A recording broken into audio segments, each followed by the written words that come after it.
A damaging sting operation has revealed an alleged Kolkata syndicate, a corrupt political mafia nexus that is reported to be funding the ruling TMC.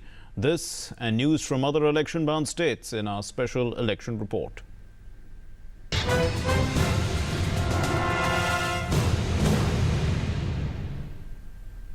TMC has been left red-faced after a private channel exposed Mayor of Kolkata accepting corruption charges in construction of the ill-fated flyover which collapsed on 31st of March.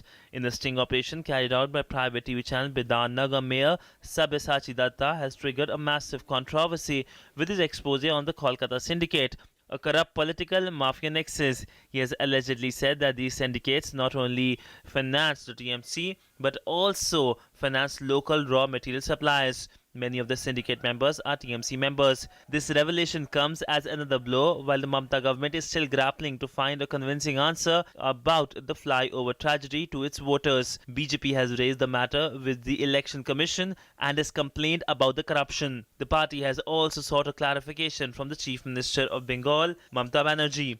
If you say today that it was the left which started the syndicate, my question to you, Mamata ji, is you promised a paribartan.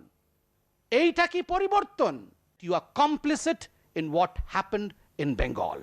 Recently, TMC leaders were also caught receiving money on camera. The fresh sting has further put pressure on TMC to come clean on the allegation of corruption and has given opposition parties more firepower.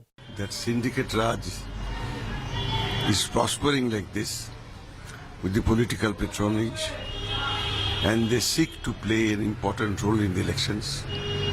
And that is being said openly. It is a tragedy.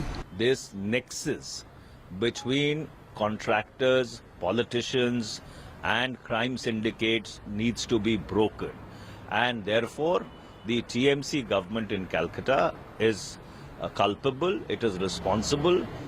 In Assam, the election campaign has picked up for the second phase. BJP President Amit Shah addressed an election rally in Nalbari and spoke about the issue of Bangladeshi infiltration.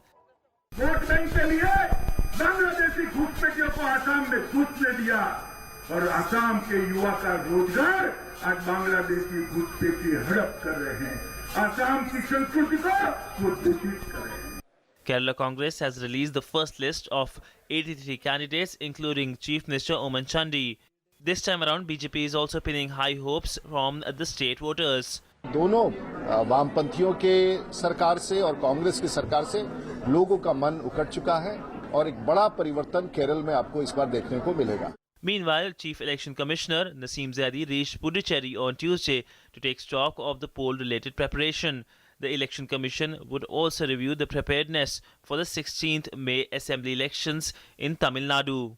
With inputs from Shailendra Mishra, Newsnight Desk, DD News.